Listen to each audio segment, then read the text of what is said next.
Chapter 2. The role of descriptions. Since the transcendent function in Sada is demonstrative and in Mazoch dialectical, the role and the significance of descriptions are very different in each case. Although Sada's descriptions are basically related to the function of demonstration, they are nevertheless relatively independent creations, they are obscene in themselves. Sada cannot do without this provocative element.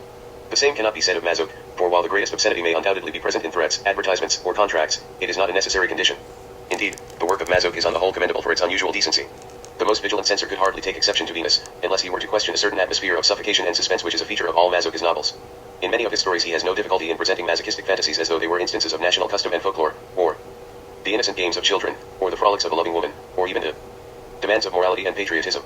Thus in the excitement of a banquet, the men, following an ancient custom, drink out of the women's shoes, Sappho's slipper, young maidens ask their sweethearts to play at being bears or dogs, and harness them to little carts, the fisher of souls, a woman in love teasingly pretends to use a document signed in blank by her lover, the blank paper.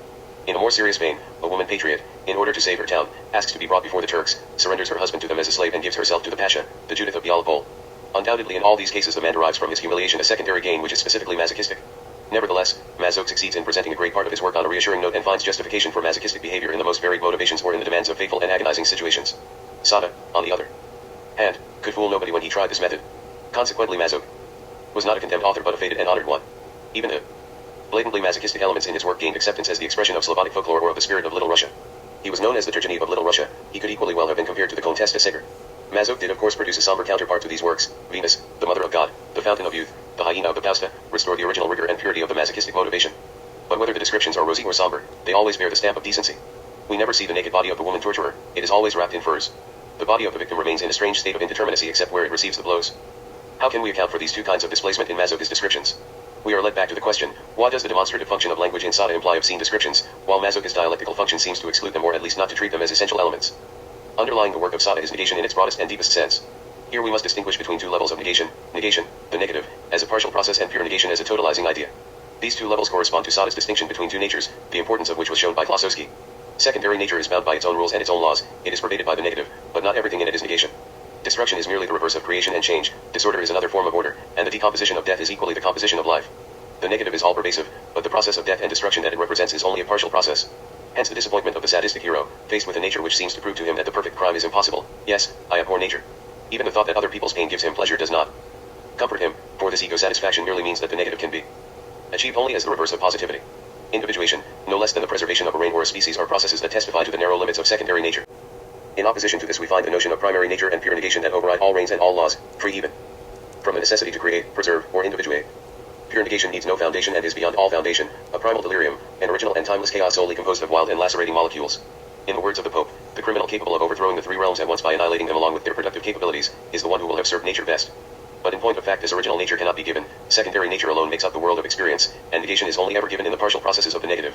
Therefore original nature is necessarily the object of an idea, and pure negation is a delusion, but it is a delusion of reason itself.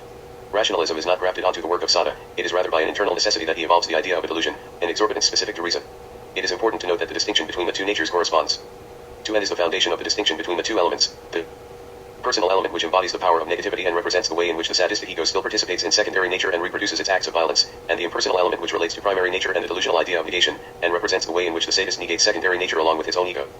In the 120 Days of Sodom the libertine states that he finds excitement not in what is here, but in what is not here, the absent object, the idea of evil. The idea of that which is not, the idea of the no or of negation which is not given and cannot be given in experience must necessarily be the object of a demonstration, in the sense that a mathematical truth holds good even when we are asleep and even if it does not exist in nature. Hence the rage and despair of the sadistic hero when he realizes how paltry his own crimes are in relation to the idea which he can only reach through the omnipotence of reasoning. He dreams of a universal, impersonal crime, or as Clairville puts it, a crime which is perpetually effective, even when I myself cease to be effective, so that there will not be a single moment of my life, even when I am asleep, when I shall not be the cause of some disturbance.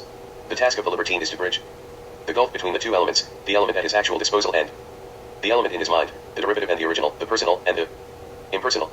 The system expounded by Saint Font, where Sada develops most fully the idea of a pure delirium of reason, asks under what conditions a particular pain, be produced in secondary nature, would necessarily reverberate and reproduce itself ad infinitum in primary nature. This is the clue to the meaning of repetitiveness in Sada's writing and of the monotony of sadism. In practice, however, the libertine is confined to illustrating his total demonstration with partial inductive processes borrowed from secondary nature. He cannot do more than accelerate and condense the motions of partial violence.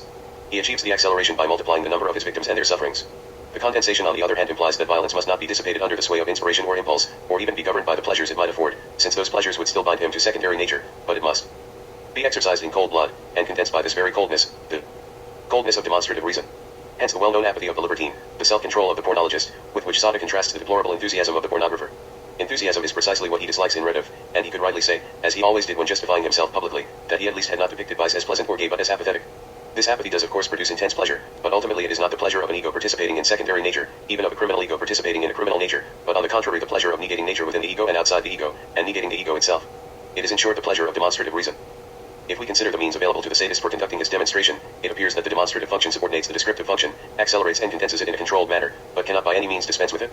The descriptions must be precise both qualitatively and quantitatively and must bear on two areas, cruel actions and disgusting actions, both of which are for the cold-blooded libertine equal sources of pleasure. In the words of the monk Clement in Justine, you have been arrested by two irregularities you have noticed in us, you are astonished that some of our companions should be pleasantly stimulated by matters commonly held to be fetid or impure, and you are similarly surprised that our voluptuous faculties can be powerfully excited by actions which, in your view, bear none but the emblem of ferocity. In both cases it is through the intermediary of description and the accelerating and condensing effect of repetition that the demonstrative function achieves its strongest impact. Hence it would appear that the obscenity of the descriptions in Sada is grounded in his whole conception of the negative and of negation. In Beyond the Pleasure Principle, Freud distinguished between the life instincts and the death instincts, eros and thanatos. But in order to understand this distinction we must make a further and more profound distinction between the death or destructive instincts and the death instinct. The former are actually given or exhibited in the unconscious, but always in combination with the life instincts. This combination of the death instincts with eros is as it were the precondition of the presentation of thanatos. So that destruction, and the negative at work in destruction, always manifests itself as the other face of construction and unification as governed by the pleasure principle. This is the sense in which Freud is able to state that we do not find a no, pure negation, in the unconscious, since all opposites coincide there. By contrast, when we speak of the death instinct, we refer to thanatos, the absolute negation. Thanatos as such cannot be given in psychic life, even in the unconscious. It is, as Freud pointed out in his admirable text, essentially silent. And yet we must speak of it for it is a determinable principle, the foundation, and even more of psychic life. Everything depends on it, though as Freud points out, we can only speak of it in speculative or mythical terms. The distinction between the death or destructive instincts and the death instinct seems in fact to correspond to Sada's distinction between the two natures or the two elements. The sadistic hero appears to have set himself the task of thinking out the death instinct, pure negation, in a demonstrative form, and is only able to achieve this by multiplying and condensing the activities of component negative or destructive instincts. But the question now arises whether there is not yet another method besides the speculative sadistic one. Freud has analyzed forms of resistance which in various ways imply a process of disavowal, vernianon, verwerfung, verleugnan. Lacan has shown the significance of each of these terms. It might seem that a disavowal is, generally speaking, much more superficial than a negation or even a partial destruction. But this is not so, for it represents an entirely different operation. Disavowal should perhaps be understood as the point of departure of an operation that consists neither in negating nor even destroying, but rather in radically contesting the validity of that which is. It suspends belief in and neutralizes the given in such a way that a new horizon opens up beyond the given and in place of it. The clearest example given by Freud is fetishism. The fetish is the image or substitute of the female phallus, that is the means by which we deny that the woman lacks a penis. The fetishist's choice of a fetish is determined by the last object he saw as a child before becoming aware of the missing penis, a shoe. For example, in the case of a glance directed from the feet upward, the constant return to this object, this point of departure, enables him to validate the existence of the organ that is in dispute. The fetish is therefore not a symbol at all, but as it were a frozen, arrested, two-dimensional image, a photograph to which one returns repeatedly to exorcise the dangerous consequences of movement, the harmful discoveries that result from exploration. It represents the last point at which it was still possible to believe. Thus it appears that fetishism is first of all a disavowal. No, the woman does not lack a penis. Secondly, it is a defensive neutralization, since, contrary to what happens with negation, the knowledge of the situation as it is persists, but in a suspended, neutralized form. In the third place, it is a protective and idealizing neutralization, for the belief in a female phallus is itself experienced as a protest of the ideal against the real. It remains suspended or neutralized in the ideal, the better to shield itself against the painful awareness of reality. Fetishism, as defined by the process of disavowal and suspension of belief, belongs essentially to masochism. Whether it also has a place in sadism is a very complex question. There is no doubt that many sadistic murders are accompanied by rituals, as when the victim's clothes are torn without any evidence of a struggle. But it is a mistake to think of the relation of the fetishist to the fetish in terms of sadomasochistic ambivalence. It leads too easily to the creation of a sadomasochistic entity. We should not confuse, as is so often done, two very different types of violence, a potential violence toward the fetish itself, and a violence which arises only in connection with the choice and constitution of the fetish, as in hair despoiling. Point 5. In our opinion, fetishism only occurs in sadism in a secondary and distorted sense. It is divested of its essential relation to disavowal and suspense and passes into the totally different context of negativity and negation, where it becomes an agent in the sadistic process of condensation. On the other hand, there can be no masochism without fetishism in the primary sense. The way in which Masoch defines his idealism or supersensualism seems at first sight rather trivial. Why believe in the idea of a perfect world? Asks Masoch in The Divorced Woman. What we need to do is to put on wings and escape into the world of dreams. He does not believe in negating or destroying the world nor in idealizing it. What he does is to disavow and thus to suspend it, in order to secure an ideal which is itself suspended in fantasy. He questions the validity of existing reality in order to create a pure ideal reality, an operation which is perfectly in line with the judicial spirit of masochism. It is not surprising that this process should lead straight into fetishism. The main objects of fetishism in Masoch's life and work are furs, shoes, the whip, the strange helmets that he liked to adorn women with, or the various disguises such as we find in Venus. The scene mentioned earlier from The Divorced Woman illustrates the split that occurs in fetishism and the corresponding double suspension. On the one hand, the subject is aware of reality but suspends this awareness. On the other, the subject clings to his ideal. There is a desire for scientific observation, and subsequently a state of mystical contemplation. The masochistic process of disavowal is so extensive that it affects sexual pleasure itself. Pleasure is postponed for as long as possible and is thus disavowed. The masochist is therefore able to deny the reality of pleasure at the very point of experiencing it, in order to identify with the new sexless man. In Masoch's novels, it is the moments of suspense that are the climactic moments. It is no exaggeration to say that Mazoch was the first novelist to make use of suspense as an essential ingredient of romantic fiction. This is partly because the masochistic rites of torture and suffering imply actual physical suspension, the hero is hung up, crucified or suspended, but also because the woman torturer freezes into postures that identify her with a statue, a painting, or a photograph. She suspends her gestures in the act of bringing down the whip or removing her furs, her movement is arrested as she turns to look at herself in a mirror. As we shall see, these photographic scenes, these reflected and arrested images are of the greatest significance both from the general point of view of masochism and from the particular point of view of the art of Mazoch. They are one of his creative contributions to the novel. The same scenes are reenacted at various levels in a sort of frozen progression. Thus in Venus, the key scene of the woman torturer is imagined, staged, and enacted in earnest, the roles shifting from one character to another. The aesthetic and dramatic suspense of Mazoch contrasts with the mechanical, cumulative repetition of Sada. We should note here that the art of suspense always places us on the side of the victim and forces us to identify with him, whereas the gathering momentum of repetition tends to force us onto the side of the torturer and make us identify with the sadistic hero. Repetition does occur in masochism, but it is totally different from sadistic repetition. In Sada it is a function of acceleration and condensation, and in Mazoch it is characterized by the frozen quality and the suspense. We are now in a position to account for the absence of obscene descriptions in the work of Mazoch. The function of the description subsists, but any potential obscenity is disavowed or suspended, by displacing the descriptions either from the object itself to the fetish, or from one part of the object to another part, or again from one aspect of the subject to another. What remains is a strange and oppressive atmosphere, like a sickly perfume permeating the suspense and resisting all displacements.